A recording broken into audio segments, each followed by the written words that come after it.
રાજકોટ જિલ્લાના ઉપલેટા તાલુકાના ગઢડા ગામમાંથી પસાર થતી મોજ નદીનો કોઝવે સતત 6 દિવસથી પાણીમાં ગરકાવ છે। મોજ ડેમનું રૂલ લેવલ જાળવી રાખવા માટે સતત 6 દિવસથી ડેમમાંથી પાણી છોડવામાં આવી રહ્યું છે, જેના કારણે મોજ નદીમાં પાણીની પુષ્કળ આવક થતા કોઝવે પરથી પાણી ધસમસતું પસાર થઈ રહ્યું છે। ગઢડાથી ઉપલેટા, ખાખીજાડિયા, સેવાત્રા અને ભાયાવદર તરફ જતા રસ્તાઓ પર આવેલા આ કોઝવેને પસાર કરવામાં લોકોને મુશ્કેલી પડી રહી છે।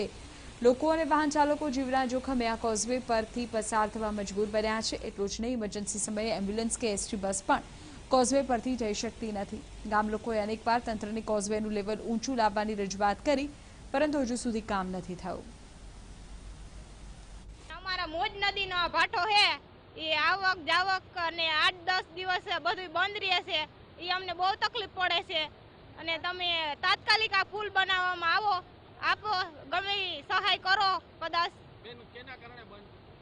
મોજ ડેમના કારણે બધું બંધ છે, પાણી બહુ આવે છે અને આવક જાવક બધી વાહનની માણસની બધી બંધ છે। આ પાણીમાં હાલીને અમારે અટાણું કરવા કે જવું પડે છે।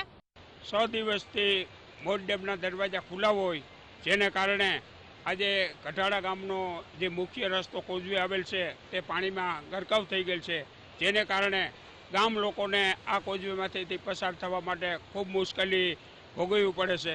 દર ચોમાસાની અંદર આની અંદર તણાવવાના પણ અનેક બનાવો બન્યા છે, જેથી અમે સરકારમાં પણ અનેક વખત રજૂઆત કરેલ છે।